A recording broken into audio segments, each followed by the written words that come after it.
सौरभ, तुम कब आए? थोड़ी देर हो गई। जब मैं आया था तुम यहाँ नहीं थे। रिया, अच्छा हुआ तुम भी आ गईं। मैं और सौरभ अभी बाजार जाने वाले हैं। रवि ने सौरभ और रिया को नाम की जगह तुम शब्द से संबोधित किया। सौरभ ने भी रवि के लिए तुम शब्द प्रयोग किया। इसी प्रकार रवि और सौरभ ने अपने लिए मैं शब्द का प्रयोग किया। इसका अर्थ यह है कि तुम और मैं ऐसे शब्द हैं जो सभी के लिए नामों के स्थान पर प्रयोग किए जा सकते हैं और ऐसे शब्दों को सर्वनाम कहते हैं। सर्वनाम शब्द का अर्थ है सर्व जमा नाम, सबका नाम अर्थात सभी वस्तुओं का एक सामान्य नाम। प्राणी, स्थान, वस्तु या भाव के नाम अर्थात सभी संज्ञा शब्दों के लिए जिन सामान्य शब्दों का प्रयोग किया जाता है वे सर्वनाम कहलाते हैं। सर्वनाम की उपयोगिता। संज्ञा शब्दों की आवृत्ति से बचने के लिए सर्वनाम शब्दों का प्रयोग किया जाता है। भाषा की संक्षिप्तता के लिए सर्वनाम शब्दों का प्रयोग किया जाता है। भाषा की सरलता और सुंदरता के लिए सर्वनाम का प्रयोग किया जाता है।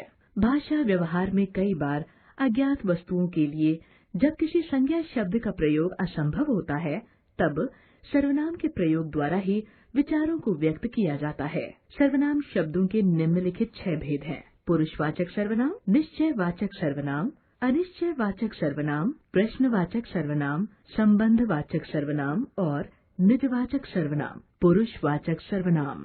पुरुषवाचक सर्वनाम। जब कोई व्यक्ति किसी अन्य व्यक्ति के लिए कोई बात कहता है तो मुख्य रूप से 3 वाचक प्रयुक्त होते हैं। वक्ता अर्थात बोलने वाला, श्रोता अर्थात सुनने वाला तथा अन्य अर्थात जिसके बारे में कहा जाता है। जो सर्वनाम कहने वाले, सुनने वाले या जिसके विषय में कहा जाए उनका बोध कराते हैं उन्हें पुरुषवाचक सर्वनाम कहते हैं।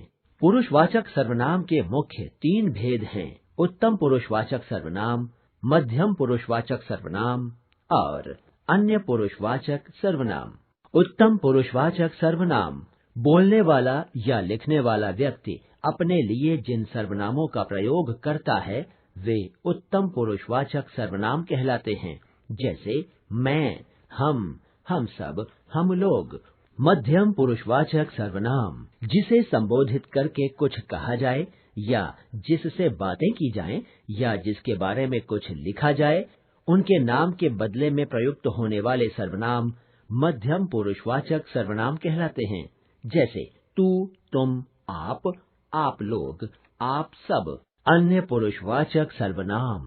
जिसके बारे में बात की जाए या कुछ लिखा जाए उनके नाम के बदले में प्रयुक्त होने वाले सर्वनाम अन्य पुरुषवाचक सर्वनाम कहलाते हैं, जैसे वे लोग, ये, यह, आप। निश्चयवाचक सर्वनाम।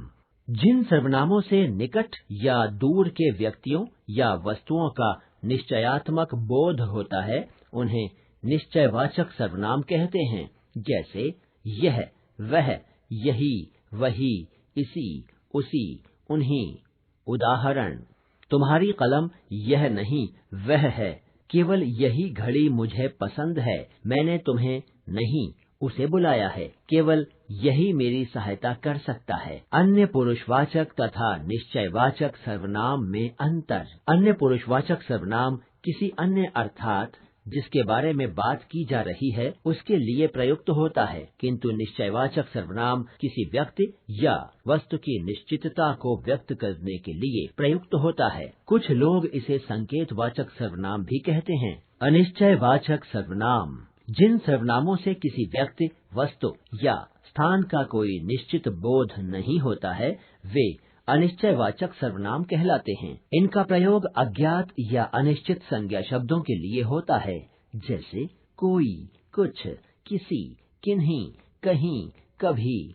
उदाहरण, कोई दरवाजे पर खड़ा है, पानी में कुछ पड़ा है, किन्हीं 2 प्रश्नों के उत्तर दो, सहायता के लिए किसी को बुला लो। प्रश्नवाचक सर्वनाम। जिन सर्वनामों से किसी व्यक्ति, वस्तु या स्थान के विषय में प्रश्न का बोध हो उन्हें प्रश्नवाचक सर्वनाम कहते हैं। इनका प्रयोग अज्ञात संज्ञा शब्दों के बारे में प्रश्न के रूप में किया जाता है, जैसे कौन, क्या, किसने, किसे, किसके लिए। उदाहरण, आज हमारे घर कौन आ रहा है, मुझे किसने बुलाया? तुम किसे आवाज दे रहे हो? आज किसके लिए सजावट की जा रही है? संबंधवाचक सर्वनाम। जिन सर्वनामों का प्रयोग किसी अन्य उपवाक्य में प्रयुक्त संज्ञा या सर्वनाम से संबंध बताने के लिए किया जाता है, उन्हें संबंधवाचक सर्वनाम कहते हैं। अर्थात ये परस्पर एक दूसरी बात का संबंध बताते हैं। ये वाक्य में सदैव एक दूसरे के बाद आते हैं, जैसे जिसकी उसकी, जो वह, जो सो। उदाहरण, जिसकी लाठी उसकी भैंस।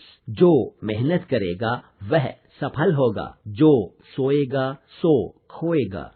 निजवाचक सर्वनाम। जिन सर्वनामों से उत्तम पुरुष, मध्यम पुरुष या अन्य पुरुष के अपनेपन का बोध होता है, उन्हें निजवाचक सर्वनाम कहते हैं। जैसे आप, खुद, स्वयं, अपने, अपने आप। उदाहरण, तुम अपना काम खुद करो, मैं स्वयं ही आ गया था। वह अपने घर चला गया, मैं अपने आप चला जाऊंगा। अब तक हमने सीखा सर्वनाम संज्ञा के स्थान पर प्रयुक्त होते हैं। सर्वनाम के मूलतः 6 भेद स्वीकार किए गए हैं। निश्चयवाचक सर्वनाम संकेतवाचक सर्वनाम का ही दूसरा नाम है। आदरसूचक आप और निजवाचक आप अर्थात अपने आप में